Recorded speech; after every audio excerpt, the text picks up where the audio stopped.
Negosyanteng si Charlie Atong Ang ipinaaresto na ng korte kaugnay ng kaso ng mga nawawalang sabungero.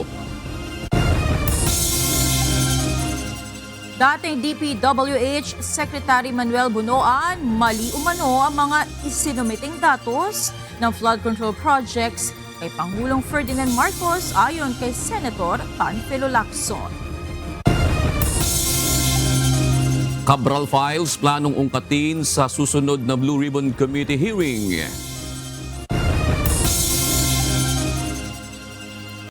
Bagyong Ada napanatili ang lakas habang bumabagal ang kilos sa Philippine Sea. Wind signal number 1 nakataas sa ilang lugar sa Visayas at Mindanao. Malacanang kampanteng kayang magtrabaho ng Independent Commission for Infrastructure kahit pa iisa lang ang miyembro. Wish 1075 patuloy na isusulong ang mga Pinoy music artist at musikang Pilipino.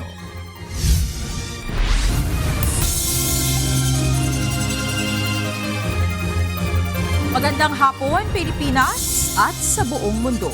Tayo po ay sabayang napapakinggan sa Radio La Verdad 1350, ang UNTV Radio. At una sa ating mga balita.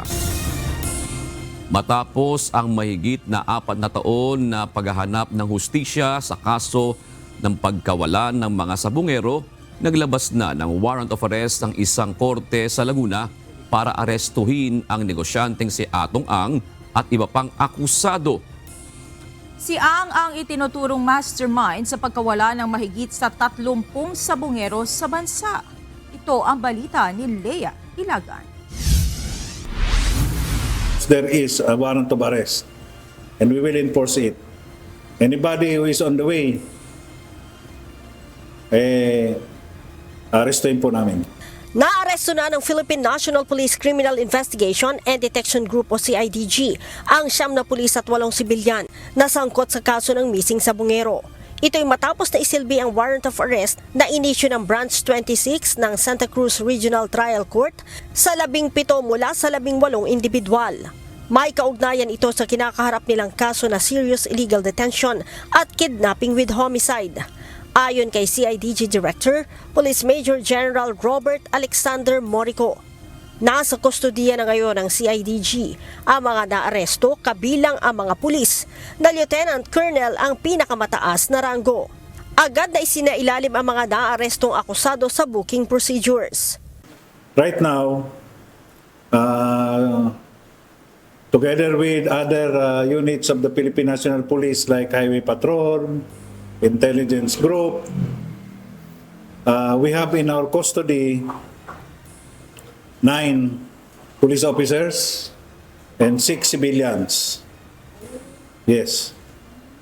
6 civilians po, mga ni security ni Atong Ang dati, co-accused. The operation is ongoing. We're going to account all. We will do our best, perform the marching order coming from the Chief PNP. I asked Mr. Atong Ang to peacefully surrender na lang. Sa ngayon, sinusuyod na ng mga operatiba ang mga property ng itinuturing na mastermind na si Charlie Atong Ang na siya na lamang pinaghahanap ng mga otoridad. Ongoing ngayon ang manhunt. There are several properties niya po in Metro Manila as well as in Region 4A na ongoing yung tauhan namin. Nagbabala naman si Major General Morico sa mga magtatangkang humarang sa pagsisilbi ng warrant of arrest ng mga pulis.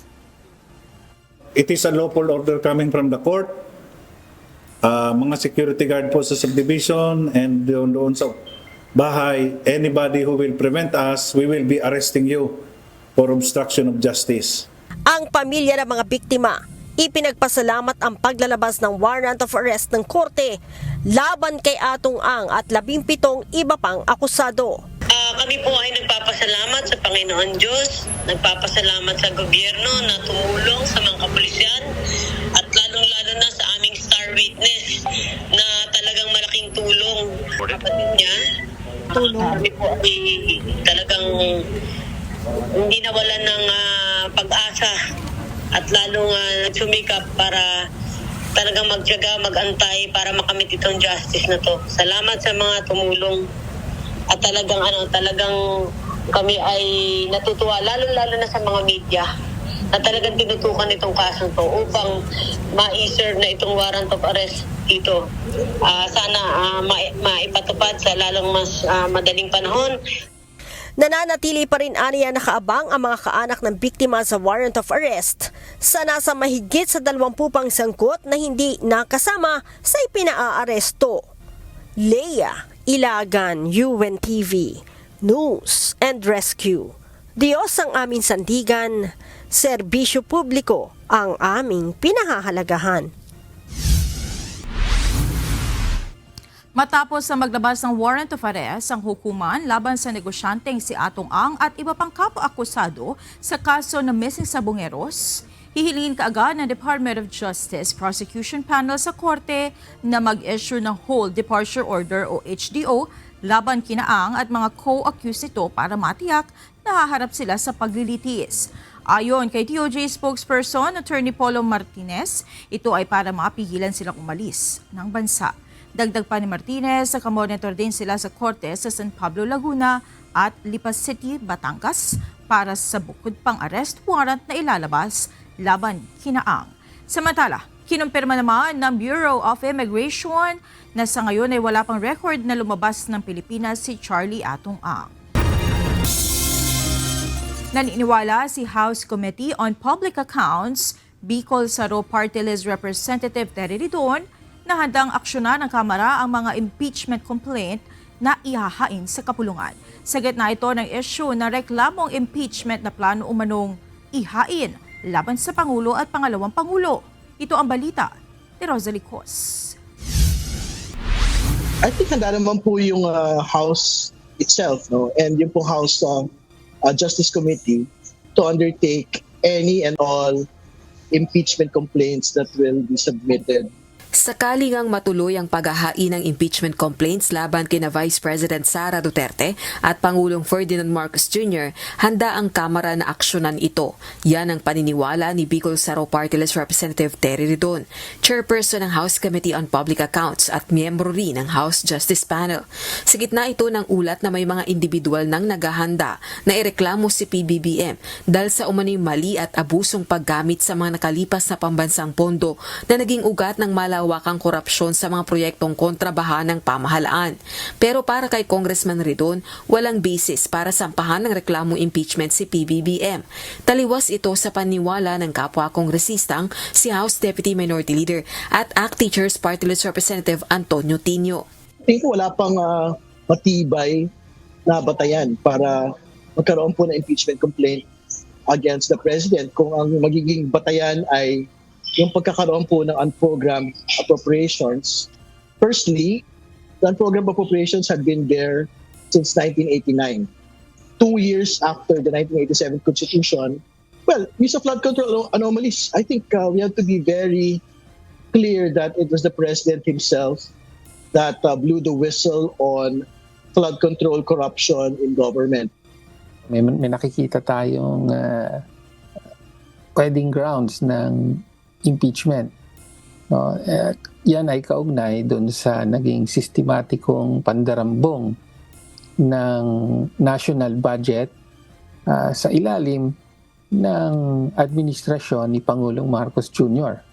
Diba? Tapos, hindi lang yon, merong unprogrammed appropriations na inabuso dito sa flood control scandal na direktang responsibilidad ng Pangulo, at higit sa lahat, merong mga seryosong aligasyon na binayaran ng kickback ang Pangulo mismo at ang kanyang kabinete.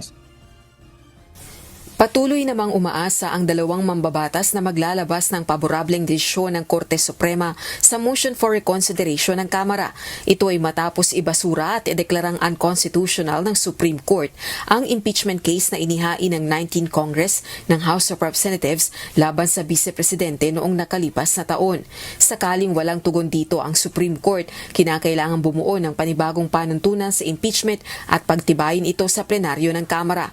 Ipinauubaya naman na ng Malacanang sa Kongreso kung ano ang magiging hakbang nito sa anumang impeachment complaints na ihahain sa Kamara.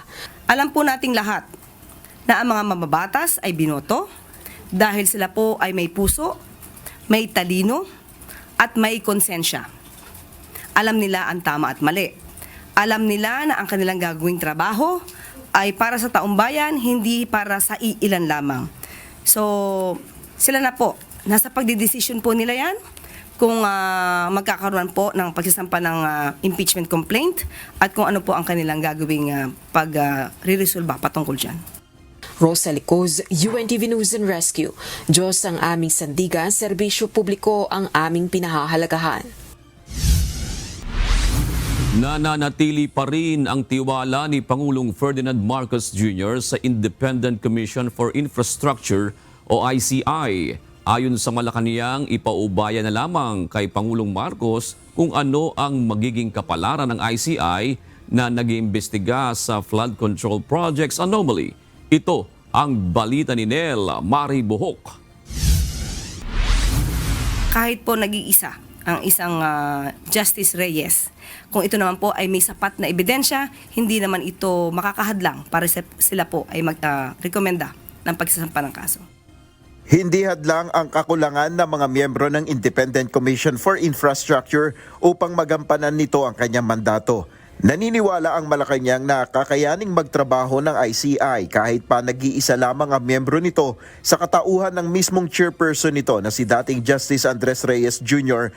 at kakayanin pa ring magrekomenda sa Office of the Ombudsman ng mga maaaring makasuhan sa kanilang iniimbestigahan na mga sangkot sa anomalya sa flood control projects. Sa aking pagkakaintindi, hindi po kailangan ng quorum dahil nabuo po sila para po makumpleto po ang pag-iimbestiga. Katulad po ni Secretary Babe Singson at si Commissioner Fajardo. So, ang kanilang mandato po ay, according to them, ay natapos naman din po. So, kung magre-recommenda ng kaso at kumpleto na po ang mga ebidensyang naipasok sa kanila, maaari po itong i-recommenda. Ilang personalidad na ang bumatikos at kumuwestiyon sa kakayahan at pagiging epektibo ng ICI dahil sa nag-iisa na lamang ang miyembro nito, habang ang iba naniniwalang malapit ng buwagin ang independent body. Apela ng Malacanang, huwag munang pangunahan ang magiging desisyon ni Pangulong Marcos at sa ngayon anya ay nananatili pa rin ang tiwala ni PBBM sa ICI. Sa ngayon po, nandiyan po ang tiwala ng Pangulo sa ICI. Ang nais lang din po ay mapanagot ang lahat mapanagot. Walang sinisino, walang kinikilingan. At hayaan na lang po natin muna kung ano po ang mangyayari sa ICI dahil sa ngayon po, ang tiwala ng Pangulo sa ICI ay nandiyan pa rin po. Sa ngayon, wala pang linaw kung magtatalaga ng bagong commissioners ng ICI si Pangulong Marcos. Nel Maribuhok, UNTV News and Rescue. Diyos ang aming sandigan, serbisyo publiko ang aming pinahalagahan. Hinihikayat ni House Deputy Minority Leader at mamamayang Liberal Party List Representative Laila De Lima si Pangulong Ferdinand Marcos Jr. na direkta nang makipagnegosasyon sa Portugal para sa agarang pagpapauwi kay dating ako Bicol Party List Representative Zaldico. Ayon kay Representative De Lima, masyado pang magtatagal kung aantayin magkaroon ng extradition treaty sa pagitan ng dalawang bansa. Sinabi pa niya na kung mabilis na maaksyonan, may papakita nito sa taong bayan na talagang seryoso ang pamahalaan sa pagpapanagot ng mga nasa likod ng katiwalian. The deportation by Portugal of Ko to the Philippines can be immediately negotiated diplomatically, even without the formality of entering into an extradition treaty. Para naman magkakumpiyansa ang taong bayan sa pamahalaan sa harap ng napakalawak na katiwaliang ito, dapat ipakita ng administrasyon na kaya nitong tugisin at panagutin ang mga nagtatago at tumatakas sa pananagutan. Ninakawan na tayo ng bilyon-bilyon, wala pa ring big fish or big fishes na nahuhuli at nakukulong. Ginagawa ng mga otoridad ang lahat ng paraan para maibalik sa Pilipinas sina dating Ako Bicol Party List Representative Zaldico at dating Palace spokesperson Harry Roque. Ang dalawa ay parehong may kinakaharap na warrant of arrest. Ayon kay Philippine National Police Chief Lieutenant General Jose Nartates Jr., nakikipag-ugnayan na sila sa kanilang international partners para agad na may uwi sa bansa ang dalawang personalidad. We have other partners, stakeholders, especially the international partners natin abroad. Meron tayong international police and others to help us. Meron tayong MOA, understanding with them for implementation of warrant of arrest. At ito po ay umaandar. Once na makita natin kung pinpoint exactly kung nasan sila and gagawin po natin na makuha sila. And of course, by due process. Susunod sa Ito ang Balita. Investigasyon sa kaso ng nawalang bride-to-be pansamantalang itinigil ng Quezon City Police District.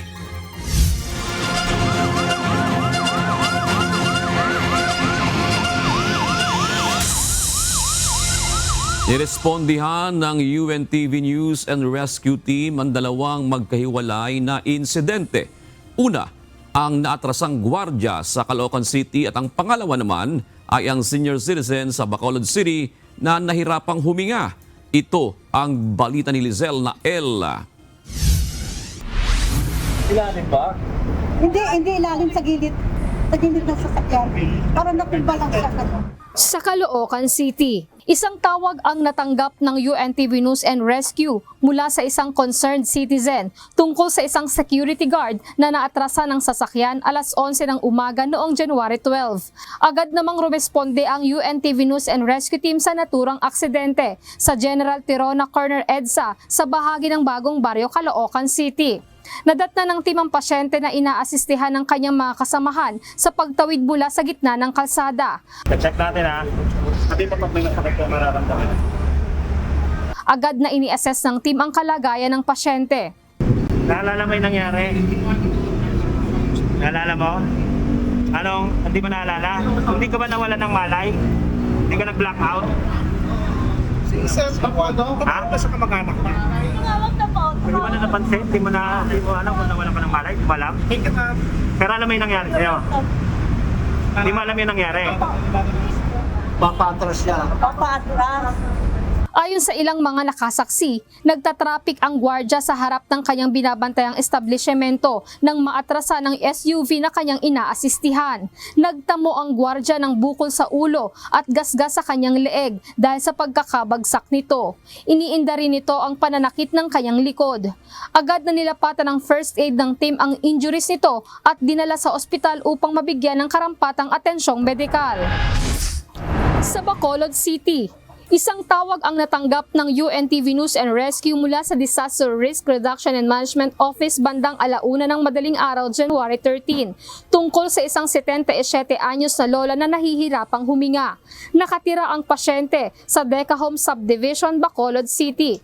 Ayon sa anak ng pasyente, 3 araw na rin pabalik-balik ang lagnat ng kanyang ina. Madaling araw kahapon nang makaramdam ito ng paghingal at nahirapang huminga matapos nitong magbanyo. Agad chinek ng grupo ang vital signs ng lola upang ma-assess ang kalagayan nito.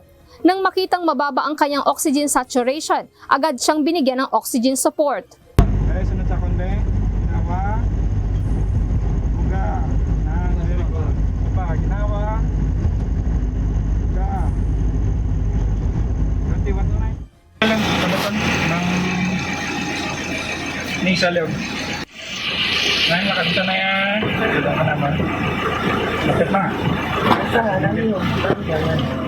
Matapos ang assessment at paunang lunas, agad isinugod ang matanda sa Corazon Locsin, Montelibano Memorial Regional Hospital. Sa mga nangangailangan ng agarang tulong sa panahon ng aksidente o sakuna, maaaring makipag-ugnayan sa UNTV News and Rescue Hotline 8911 UNTV o 8911-8688. Lizel Nael, UNTV News and Rescue. Diyos ang aming sandigan, serbisyo publiko ang aming pinahahalagahan. Pansamantalang itinigil ng Quezon City Police District ang investigasyon sa pagkawala ng bride-to-be na si Shera De Juan. Ito ay dahil wala pang inihaing formal na reklamo ang babae o ang kanyang pamilya. Sinabi ni QCPD Director Colonel Randy Glenn Silvio, bibigyan muna ng panahon si De Juan na makapagpahinga at makarecover bago imbitahang magbigay ng pahayag. Ayon naman kay QCPD spokesperson Major Jennifer Ganaban, maaaring muling buksan ang kaso sakaling maghain ng reklamo si De Juan o ang kanyang kampo. Hanggang ngayon, hindi pa malinaw kung kusa siyang umalis o may ibang sangkot sa kanyang pagkawala na nangyari ilang araw bago ang petsa ng kanilang kasal noong Disyembre. Narito naman ang mga balita sa iba't ibang panig ng mundo, ihahatid ng ating global correspondent na si Maven Carizo mula sa Perth, Australia.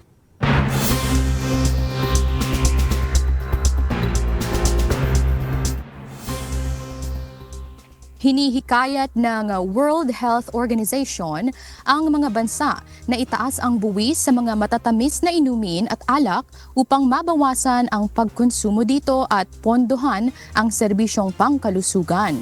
Sinabi ng WHO na ang mababang buwis sa mga produktong ito ay nagdudulot ng pagdami ng mga kaso ng obesity, diabetes, sakit sa puso at cancer, habang maliit lang ang napupunta sa gobyerno mula sa kita ng industriya.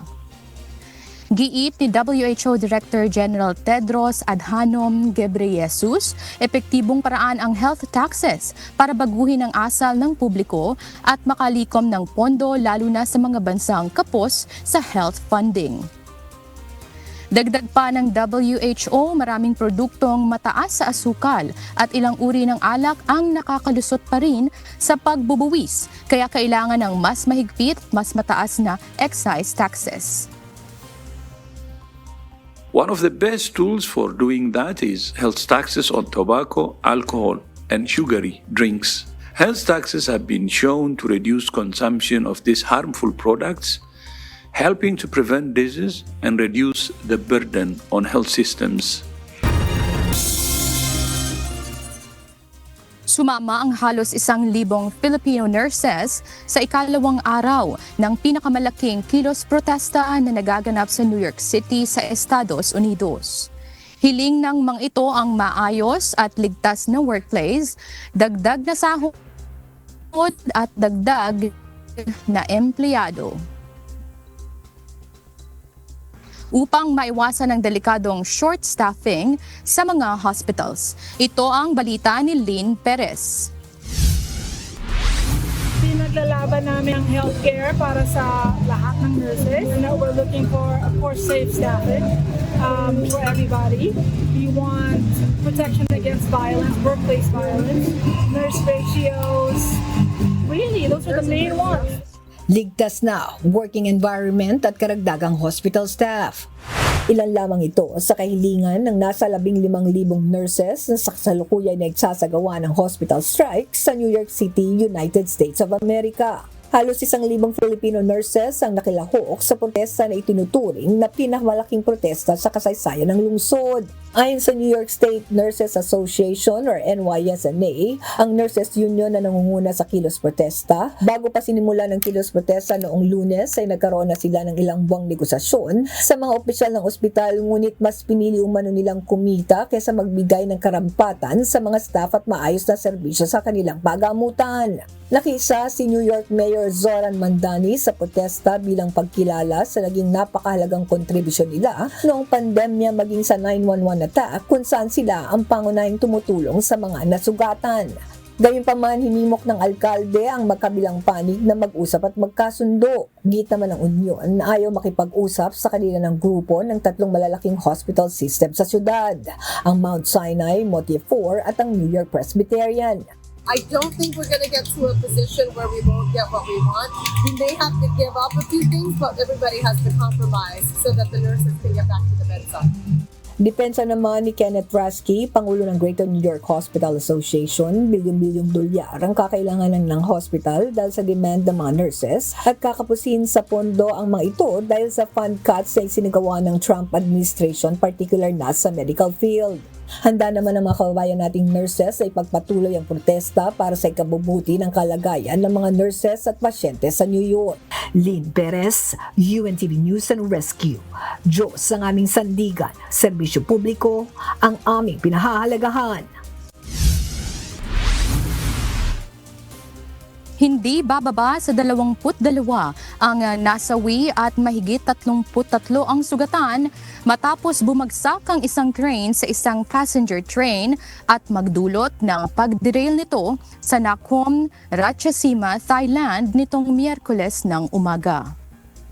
Pabiyahe mula Bangkok patungong Ubon Ratchathani ang train nang matamaan nito ng crane na ginagamit sa konstruksyon ng China-backed high-speed rail project na nagkakahalagang $5.4 billion.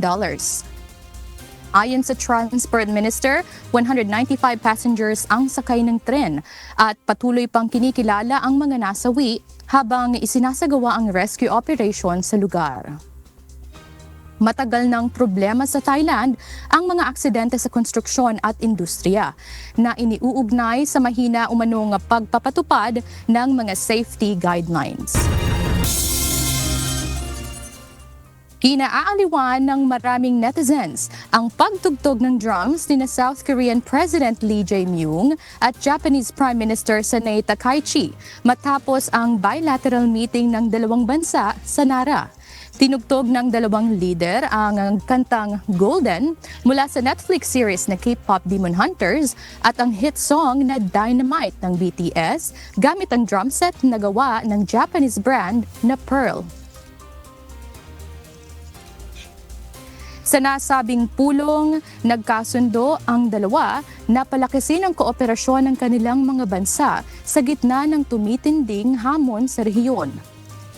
Tinalakay rin sa pulong ang mas pinaigting na pagtutulungan sa seguridad, ekonomiya at makabagong teknolohiya, lalo na sa harap ng tensyon sa pagitan ng China at ng mga kaalyado ng US. At yan ang mga balita mula sa iba't ibang panig ng mundo. Mula dito sa Perth, Australia, ako si Maven Carizo. Magandang gabi. Handa na ang Philippine National Police o PNP at Armed Forces of the Philippines o AFP sa pagpapatupad ng mahigpit na seguridad sa hosting ng Pilipinas sa mga pagpupulong ng Association of Southeast Asian Nations o ASEAN ngayong taon. Partikular na rito ang pagdating ng iba't ibang leader ng bansa. Ayon sa PNP at AFP, matagal silang naghanda para sa international event na ito. Sa ngayon ay wala namang namomonitor na anumang banta sa seguridad ang pambansang pulisya. Ating kinukonsidera ay ang different threats that will affect the activities. As of now, upon our coordination, hindi lang po ang Philippine National Police, ulitin ko, other law enforcement units, even the Armed Forces of the Philippines, Philippine Coast Guard, and our community, wala po tayong nakukuhang or nakalap na threats with regards to the conduct of ASEAN. Nabigyan na po ng marching orders ang inyong kasundaluhan na bigay ang kailangang suporta ng ating kapulisan as far as the security aspect of the ASEAN related activities for this year na tayo po ang host. Nakabalik na ng bansa si Pangulong Ferdinand Marcos Jr. mula sa 2 araw na working visit sa United Arab Emirates or UAE.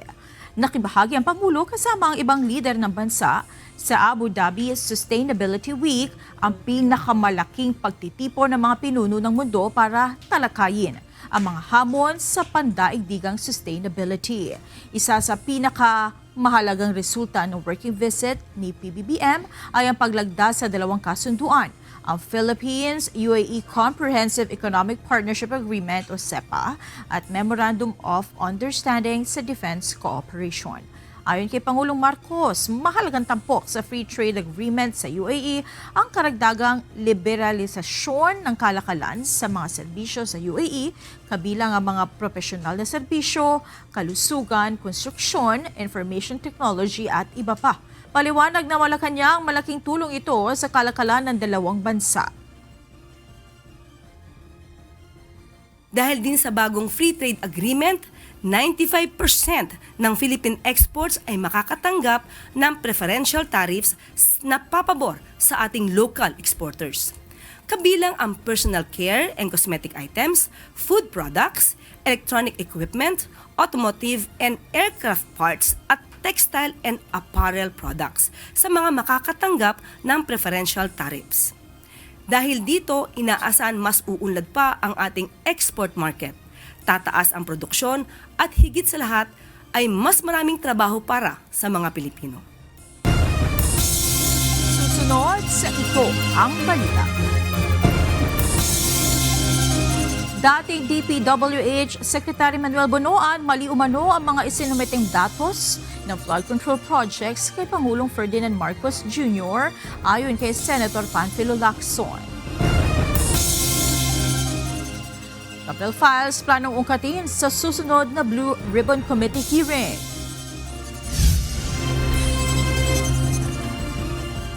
Nakatakda na sa Lunes, January 19, ang susunod na pagdinig ng Senate Blue Ribbon Committee. Ayon kay Blue Ribbon Chair Panfilo Lacson, plano nilang ungkatin ang ilang issue, kabilang na mga detalye ng tinaguriang Cabral Files. Iimbitahan sa pagdinig si Batangas 1st District Representative Leandro Leviste, kaugnay ng mga nalalaman nito sa naturang dokumento. Mayroon din naman ng posibleng link na kukonekta sa mga diskaya at kay dating House Speaker Martin Romualdez. Ito ang balita ni Asher Cadapan Jr. On Monday, January 19, we will resume the Blue Ribbon Committee hearings to further clarify some issues surrounding the flood control anomalies. Ilang isyu at impormasyon kaugnay ng flood control scandal ang nais alamin at tinawi ng Senate Blue Ribbon Committee sa pagpapatuloy ng kanilang pagdinig sa susunod na linggo. Ayon kay Senador Panfilo Lacson, chairperson ng komite, mas marami pang impormasyon ang gusto nilang malaman kaugnay ng tinaguriang Cabral Files. Ito ang dokumento mula sa yumaong dating Undersecretary ng Department of Public Works and Highways na si Maria Catalina Cabral. We are issuing a subpoena duces tecum to Secretary Vince Dizon with the end in view of consolidating all the files, including but not limited to what the late Undersecretary Cabral left before she died, and which are confirmed to be in the possession of the department and which the Blue Ribbon Committee needs to further enhance our inquiry and investigation. Nag-usap na kami ni Secretary Vince tungkol dito last Monday at kung ano-ano mga files at dokumento ang kailangan namin. Welcome naman para kay Senador Ping Lacson ang pagdalo sa Blue Ribbon hearing ni Batangas 1st District Representative Leandro Leviste. Kasi imbitahin din namin si Congressman Leviste. Kung mag-a-attend siya, di mag-compare notes na lang sila ng DPWH. May inimbitahan rin ang komite na posibleng mag-ugnay kay late 1st District Representative at dating House Speaker Martin Romualdez sa mag-asawang Pacifico at Sara Diskaya. We would like to clarify persistent reports that former Speaker Martin Romualdez had purchased a house and lot in a plush subdivision in Makati City using the Diskayas as front in the said sale. If verified to be true, this could possibly establish a direct connection between the former Speaker and the Diskayas. In this regard, we may invite the former owner of the property to shed light. Budsod ng interparliamentary courtesy sa pagitan ng dalawang kapulungan ng Kongreso, maaari lang anyang imbitahan si Romualdez sa pamamagitan ng House Speaker. Ngunit hindi anya ito maaaring pilitin at wala silang magagawa kung hindi ito dadalo sa pagdinig ng Senado. Asher Cadapan Jr., UNTV News and Rescue. Diyos ang aming sandigan, serbisyo publiko ang aming pinahahalagahan. Ipinahayag ni House Committee on Public Accounts at Bicol Saro Party List Representative Terry Didon na maaaring magsagawa ng motu proprio investigation ang House Committee on Legislative Franchises sa solar company na iniuugnay kay Batangas 1st District Representative Leandro Legarda Leviste. Ito ay matapos na kanselahin ng Department of Energy o DOE ang service contracts sa mga renewable energy companies si Congressman Leviste. Ayon sa DOE, mula sa 12,000 megawatts na ipinangako ng mga naturang kumpanya, 2% lamang ang nagawa. Pinatawan din ng mga kumpanyang ito ng 24 billion pesos na halaga ng multa.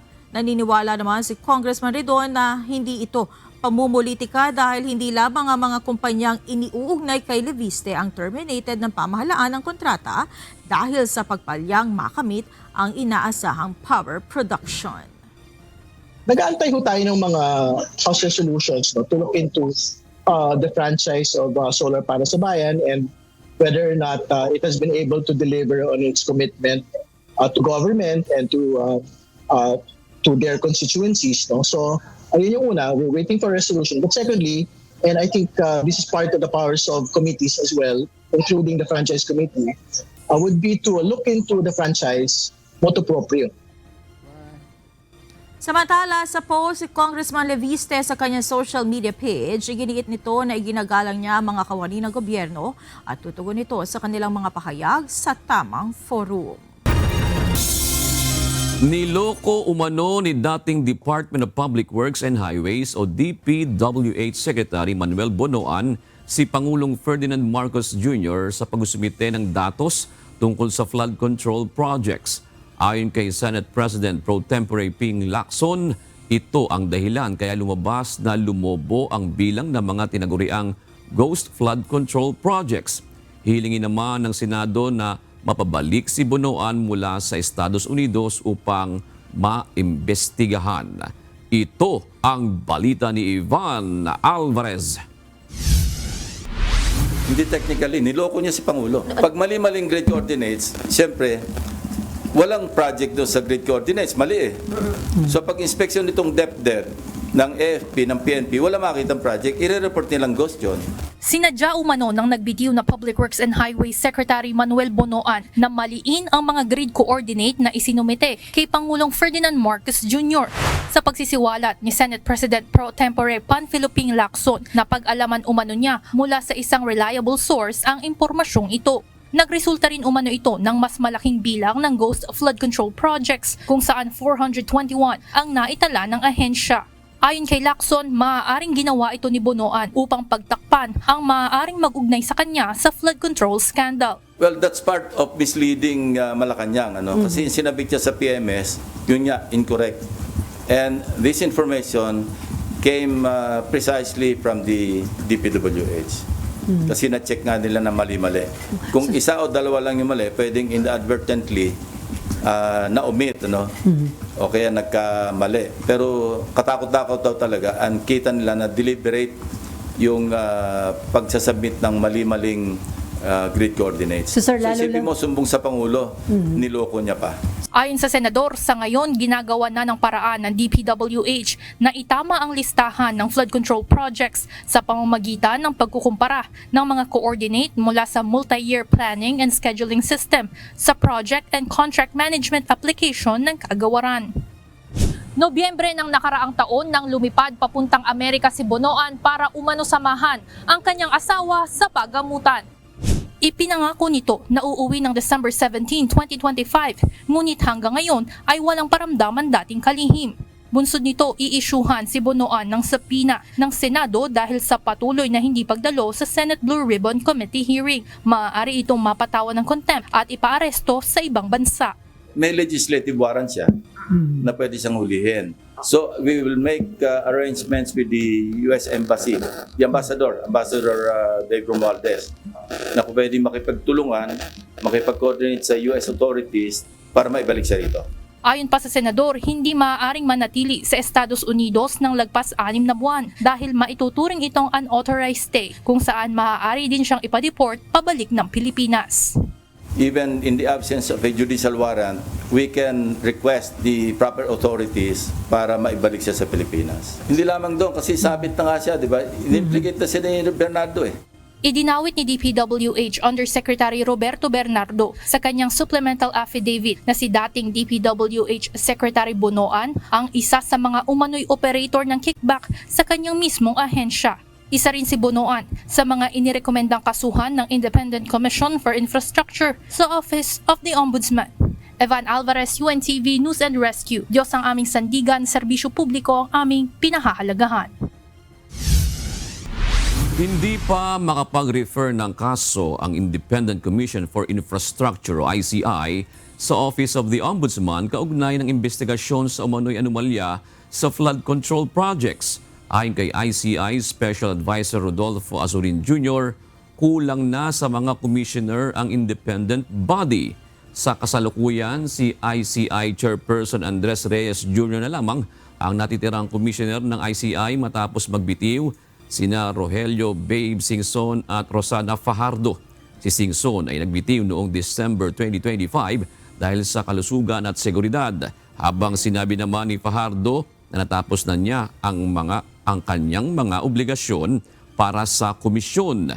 Tiniyak naman ni Azurin na magpapatuloy pa rin ang trabaho ng ICI sa kabila ng mga naturang resignation. Manatiling nakatutok sa UNTV, magbabalik ang Ito ang Balita.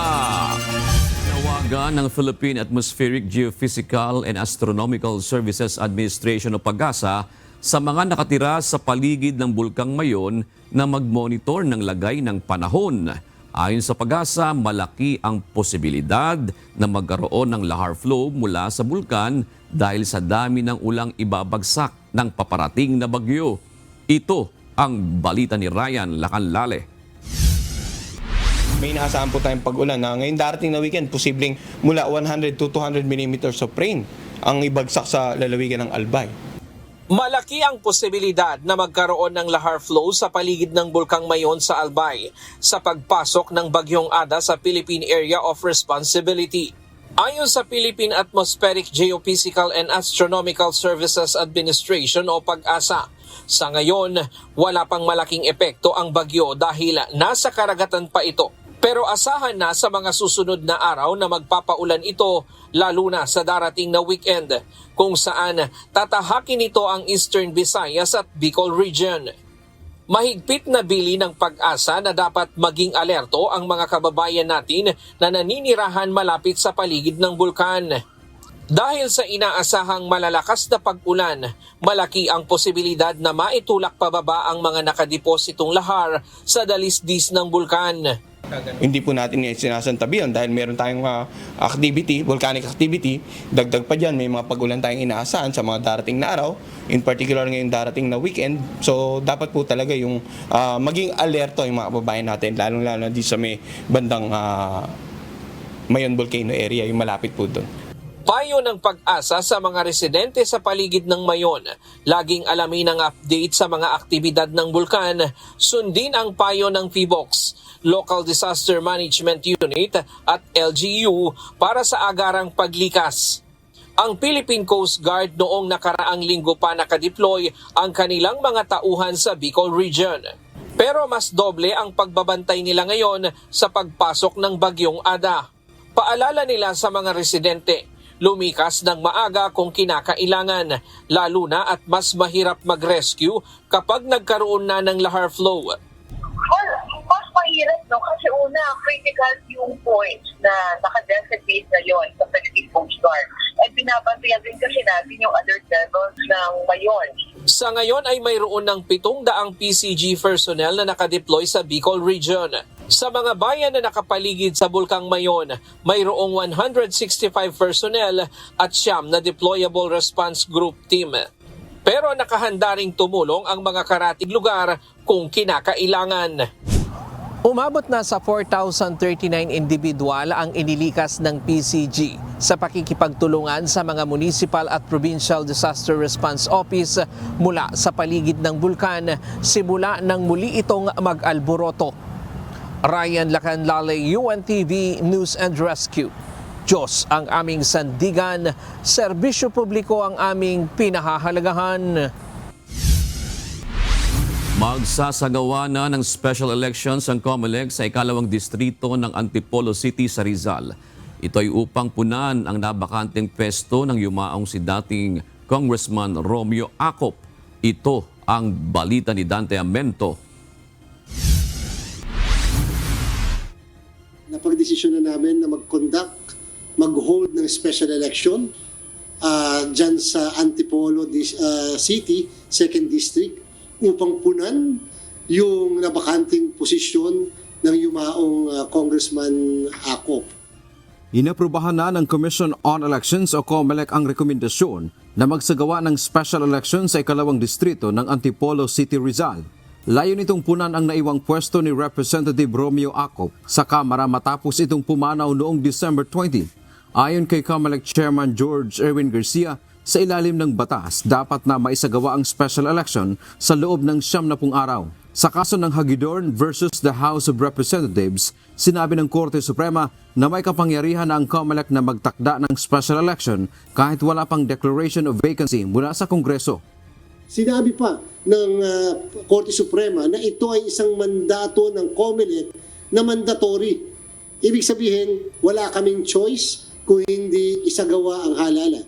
Nakatakda ang isasagawang special election sa ikalawang distrito ng Antipolo, Rizal sa darating na March 14. Kaugnay nito, sumulat na ang COMELEC sa pamunuan ng House of Representatives hinggil sa idaraos na halalan. At para maisakatuparan ito, ayon sa COMELEC, mangangailangan sila ng nasa 98.7 billion pesos na pondo para sa manual election. Ngayon po ay kasalukuyan na kaming humahanap ng paraan upang ma-produce ang more or less 98 million pesos na kailangan upang isagawa ang halalan dito po sa 2nd District ng Antipolo. Ngunit ayon sa komisyon sa ilalim ng 2026 General Appropriations Act o GAA, 11.1 million pesos lang ang ibinigay sa kanilang pondo para sa special elections, plebisito, elections recall at referendum. Sumulat na rin ang COMELEC sa Office of the President para humingi ng tulong sa tanggapan ng Pangulo pagdating sa pondo. Pinakamalaking bahagi ng budget ay mapupunta sa honoraria ng mga guro. Mahigit sa 700 ang kasalukuyang presinto sa 2nd District ng Antipolo. Ang 2nd District ng Antipolo ay may kulang-kulang na 300,000 na mga botante. Pinakamalaki po siya sa lahat ng distrito sa buong Pilipinas. So dahil po dyan, kakailanganin nyo ng mas mataas at mas malaking budget. Inaasahang maglalabas ng calendar of activities ang COMELEC para sa detalye ng eleksyon. Kabilang na rito ang petsa ng paghahain ng kandidatura, gun-ban at pangangampanya. Dante Amento, UNTV, News and Rescue. Diyos ang aming sandigan, serbisyo publiko ang aming pinahahalagahan.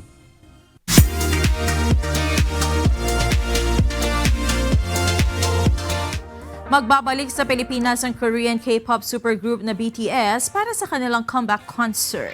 Batay sa inilabas sa schedule, mag-perform sa bansa ang BTS sa March 13 at 14, 2027. Ito ang unang concert ng grupo sa Pilipinas makalipas ang 10 taon matapos ang kanilang Wings Tour noong 2017. Kahapon, inabangan ng maraming ARMY ang announcement ng World Tour na magsisimula sa April 9 ngayong taon at tatagal hanggang 2027 na may mahigit 70 shows sa iba't ibang bansa. Bago magsimula ang tour, maglalabas din ng BTS ang bagong album sa March 20, 2026 na kauna-unahang OT7 songs sa loob ng halos 3 taon. Panibagong taon, panibagong dekada para sa Wish 1075 matapos ang ika-11 edisyon ng Wish Music Awards. Hindi lamang ito basta isang selebrasyon, kung hindi gabi ng pagkilala sa musika at talentong Pilipino. Ito ang balita ni Jed Neresina.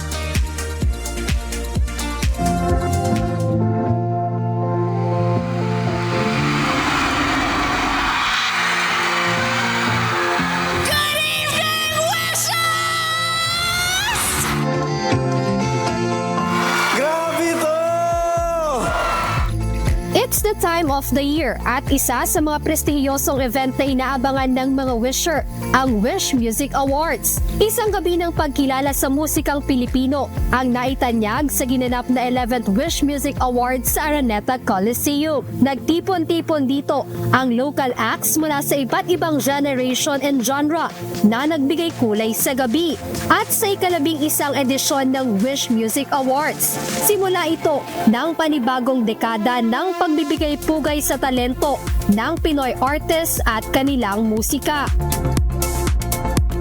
I always say it's the biggest night in music, and I always say that to everyone. I'm hosting the Wish Music Awards, and I always say it's the biggest night in music because it was really built by a community, especially nung time na hirap yung music scene, and you need somebody who believes in artists, and that's Wish. Para kay Karil na third time na sa pagiging host ng Wish Music Awards, hindi dapat pakawalan ng ganitong opportunity, lalo't nakikita niya ang patuloy na pag-angat at tagumpay ng musikang Pilipino. Inaabangan ko pag talagang tinatanong, can you host next year? Talagang yun yung words that make my heart really grow. Alam mo yun, yung parang and glow. Kasi after every year, it just gets bigger and better. I really look forward to this to start my year.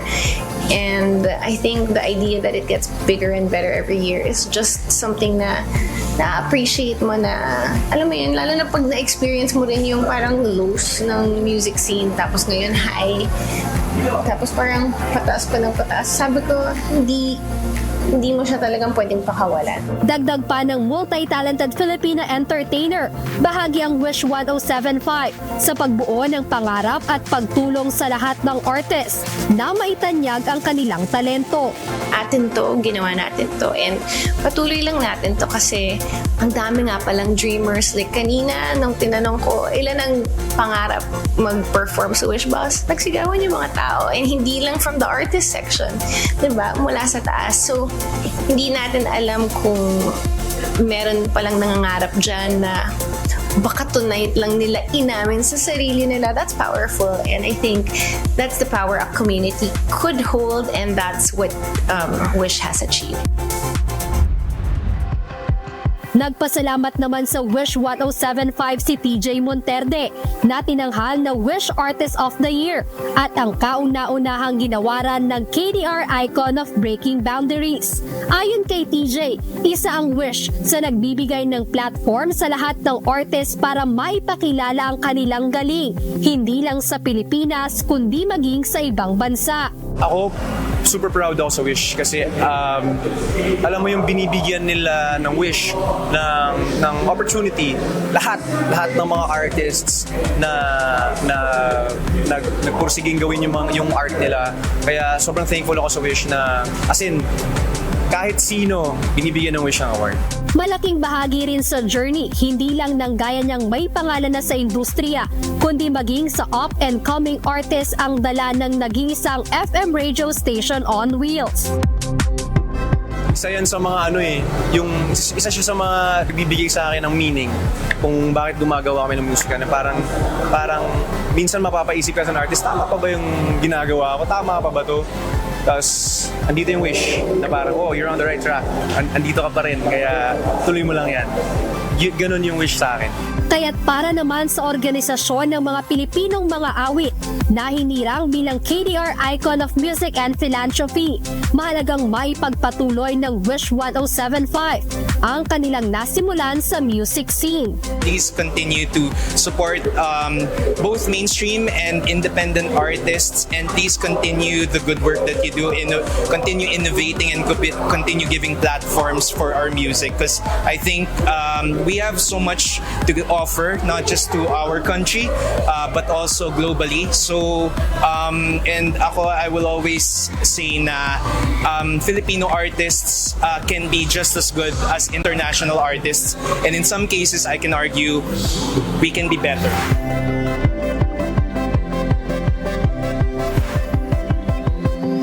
Hindi lang isang selebrasyon na sumasalamin sa tunay na diwa ng original Filipino music ang hatid ng Wish 1075, kundi bahagi na rin ito ng journey ng lahat ng artists anuman ang henerasyon at genre ng kanilang musika. Jed Neresina, UNTV News and Rescue. Diyos ang aming sandigan, serbisyo publiko ang aming pinahahalagahan.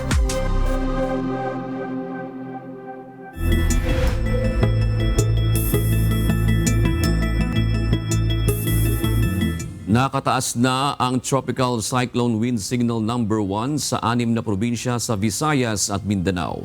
Ayon sa Pag-asa, posibleng itaas pa ito sa Signal number 2 sa mga susunod na oras habang papalapit ang bagyong Ada. Ang iba pang detalye ihati ni Chris Perez, ang Assistant Weather Services Chief ng Pag-asa. So makikita natin sa ating latest satellite imagery na patuloy ngang kumikilos papalapit ng kalupaan ng ating bansa ang bagyong si Ada. At kanina alas 4 ng hapon, ang sentro nito ay tinatayang nasa layong 545 km silangan ng Hinatuan, Surigao del Sur. Taglay ng bagyong si Ada ang lakas ng hangin na umabot ng hanggang 45 km per hour malapit sa gitna nito at ang pagbugso aabot naman hanggang 55 km per hour. Ito ay kumikilos sa direksyong west-northwest sa bilis naman na 10 km per hour. Bagamat nasa dagat pa rin yung tinatayang sentro, mapapansin po natin yung mga kaulapan ay tumatama na nga sa ilang bahagi ng Visayas at ng Mindanao area. Samantala ang amihan or northeast monsoon nakakapekto pa rin sa nakararaming bahagi ng Hilaga at Gitnang Luzon.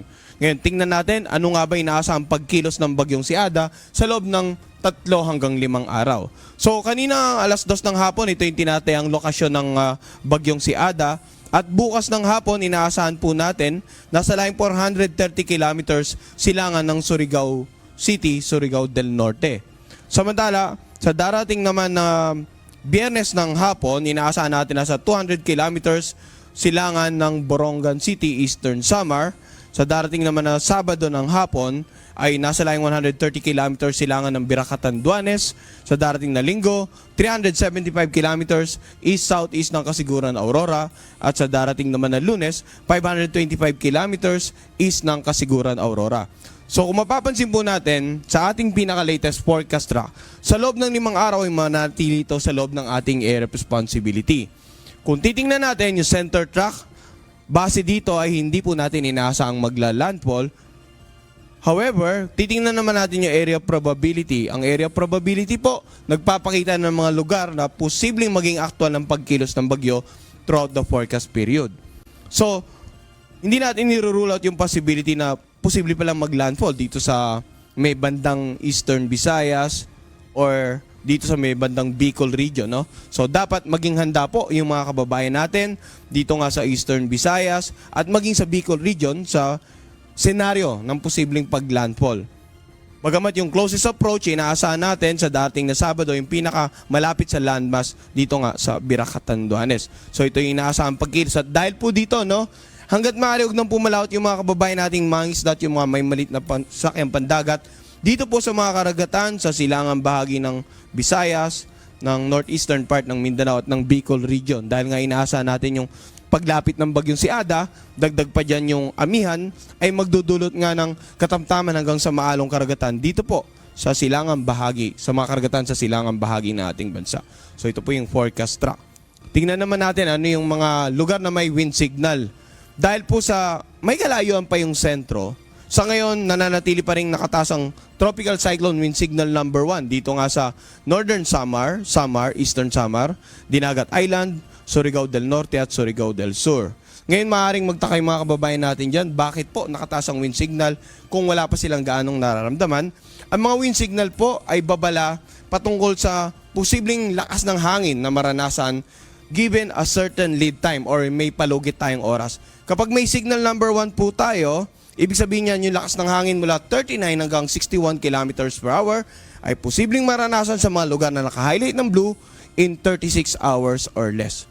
So, maaaring hanggang bukas ay hindi pa ganong ramdam yung hangin na dala ng bagyo. We're talking about wind intensity or yung lakas ng hangin na mararanasan kapag ang pinag-uusapan po natin ay wind signal.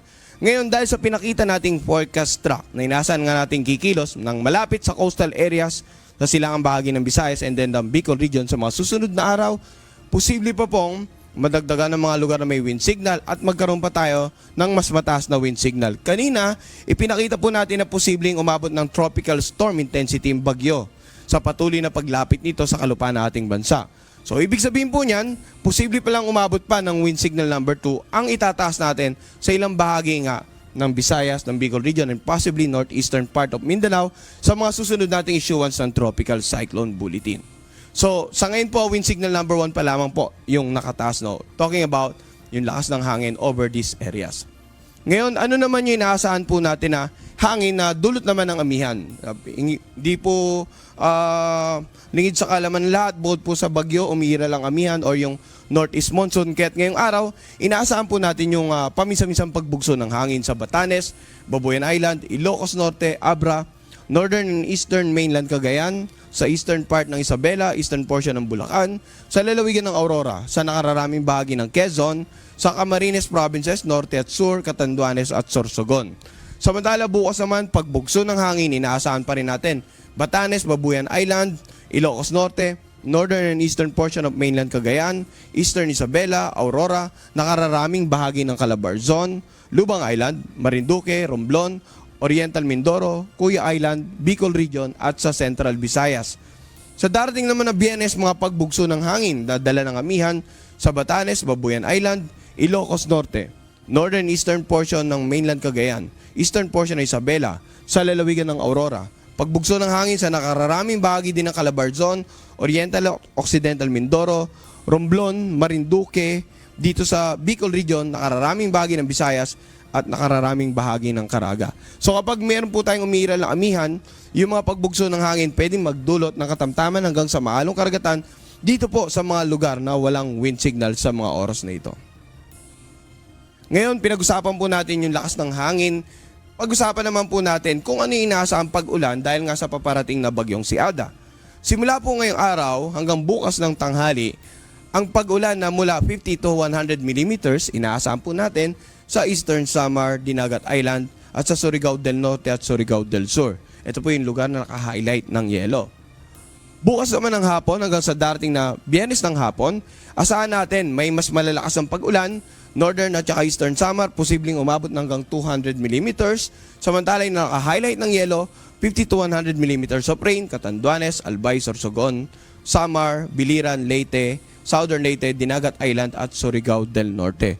Alam naman din po natin na may activity ng mayon dito sa may bandang Legazpi area, kaya dapat maging alerto din yung mga kababayan natin sa mga posibleng pag-ulan at kung ano yung magiging epekto nito in terms of sa volcanic activity na nagaganap sa mga oras na ito. So darating naman na Biyernes ng hapon hanggang Sabado ng hapon, mapapansin natin mas dumami na po yung mga lugar ng mas maraming pag-ulan, posibleng 100 to 200 millimeters of rain, Northern Samar, Sorsogon, Albay, Camarines Sur at Catanduanes. Samantala 50 to 100 millimeters of rain dito nga sa Eastern Samar, Biliran, Leyte, Masbate at Camarines Norte. Ang mga pag-ulan po nating inaasahan, posibleng magdulot ng mga pagbaha, lalong-lalo na sa mga mababang lugar, pagtaas sa mga level ng tubig sa mga ilog na pwede rin magdulot ng pagbaha sa mga komunidad sa paligid ng ilog, at pagguho ng lupa sa mga lugar na malapit po sa paanan ng mundo, lalong-lalo kung nakikita po natin na in the next 3 days ay mabababad sa pag-ulan ang kanilang lugar. Dapat antabayanan rin po yung weather advisory patungkol naman sa ulan na inaasahan natin dala nga ng mga weather system na inaasahan natin makakapekto sa ating bansa in the next 3 to 5 days. Tingnan naman natin yung magiging lagay ng pag-alo ng mga karagatan. Bagamat wala po tayong gale warning dahil nga sa paparating na bagyong Ada at yung umiral na amihan sa Luzon, inaasahan po natin magiging katamtaman hanggang sa maalo ng mga karagatan dito nga sa Hilaga at sa silangang bahagi ng ating bansa. At ulitin ko yung nabanggit natin kanina, hanggat maaari, wag nang pumalawat muna yung mga kababayan nating mangingisda at yung mga may maliit na sakyang pandagat dito nga sa mga karagatan sa silangang bahagi ng Visayas ng Mindanao. Dahil nga po sa paparating na bagyo. At hindi rin natin isinasantabi yung posibilidad na posible tayong magtaas ng gale warning bukas. Initially dito nga sa mga karagatan sa silangang bahagi ng Visayas, northeastern part of Mindanao and possibly the southern part of the Bicol region.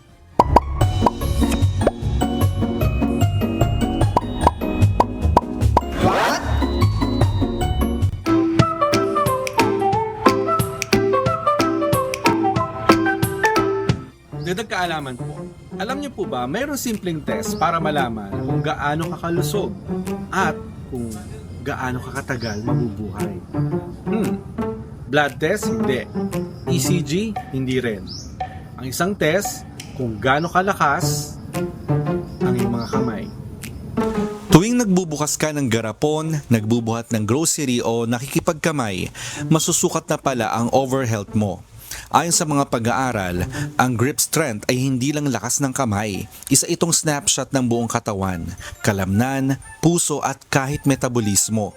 Ipinapakita ng malalaking international studies na mas mahina ang grip, mas mataas ang risk ng sakit sa puso, stroke at disability. Mas malinaw pa raw minsan ang grip strength kaysa blood pressure at BMI sa pag-predict ng health outcomes. Bakit? Kasi parang maging malakas ang kapit, sabay-sabay dapat gumagana ang muscle, utak, ugat ng dugo at nerves. Kapag humihina ang grip, kadalasan senyalis ito ng muscle loss, inflammation, pagiging inactive at mas mababang physical reserve ng katawan. Kaya mas mahirap bumangon kapag nagkasakit o naospital. Pero ito ang good news, pwedeng bumalik ang lakas. Simple habits na may science, magbuhat o mag-resistance training, gumamit ng kamay sa daily task, mag-exercise na may hawak, hila at buhat, at sapat na protina sa pagkain.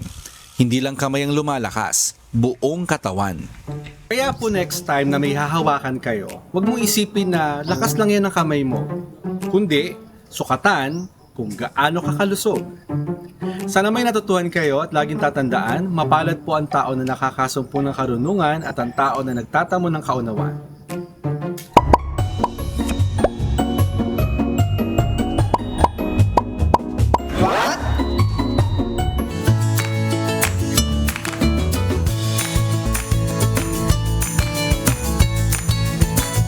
Narito po ang ating mga naging kausi ngayong araw ng Miyerkules. Salamat po at shout out kina Ken Gabriel Kalikdan, John R.V. Munsaya at Voy Cruz. Maraming salamat din kay Lucena Garcia, Anthony Mapoy at Marites Paberesio. Narito naman ang salita ng Diyos na ating sandigan mula sa Aklat ng Kawikaan 15 at 13 na nagsasabi, ang masayang puso ay nagpapasaya ng mukha, ngunit sa kapanglawan ng puso ay nababagbag ang diwa.